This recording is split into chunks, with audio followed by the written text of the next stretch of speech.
guba na gid akong payag. Ipabayaan ko lang nga marumpag para nga hindi man ko mapudlayan. Subong kay guba na gid sa ginamatamat ko kuha ang mga bagay nga pwede pa magamit. Dali na lang ako matapos.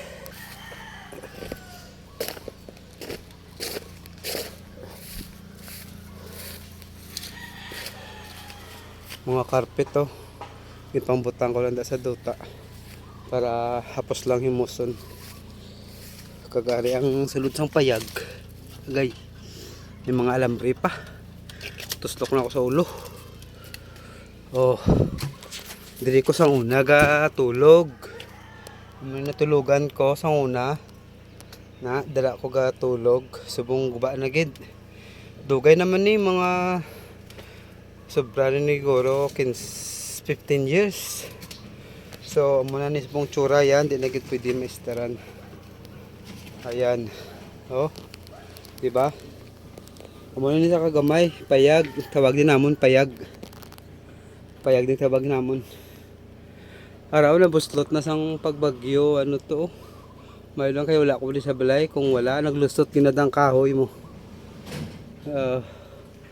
Ato ko sa church that time. Pagpuli ko, may gaungot na nga kahoy. Yung sangasang nga kahoy. Nga dako nga laya naman.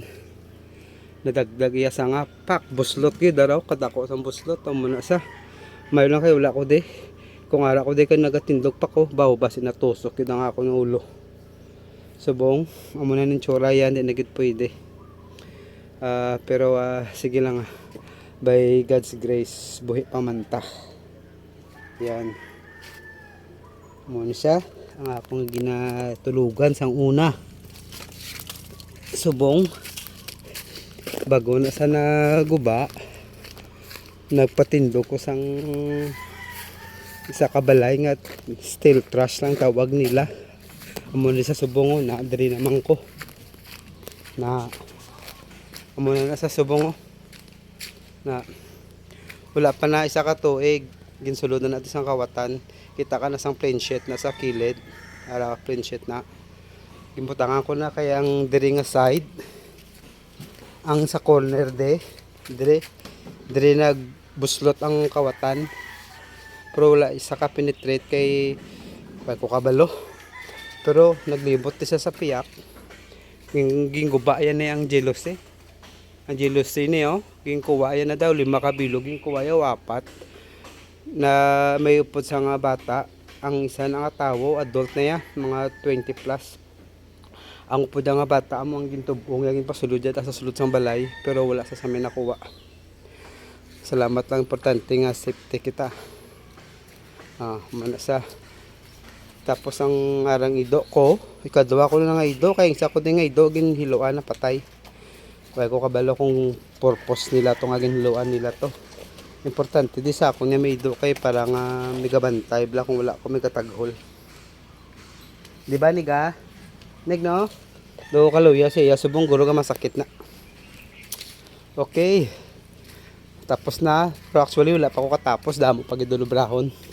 So matamat lang Wala pa mang kubra subong mo. Gawlat man ko sang tawag kung sino ang may pasyente da nga sa ospital o sila balay. Ako maalaga kung may ara caregiver ta mo. So sige lang. Ulat-ulat lang ta sang timing sang Ginoo sa kabuhi ta. Thank you Lord, importante nga 'di ba na satisfied ka simple lang ang pangabuhi. Importante healthy man ang importante sa tanan. Amo ning area ko na actually nabligya ko lang ni sa 417 square meter ni siya. Nabligya ko ni 2.5 kay plano ko nga mag-abroad, mag-eskwela caregiver sa New Zealand. Kung well sang Ginoo, well agad na yan. Pero kung hindi well sang Ginoo, sige lang. Importante nga malipayon tanga pangabuhi nga upod ta ang Ginoo, man importante sa tanan. Sige mga friends, muna na. Thank you. God bless you all.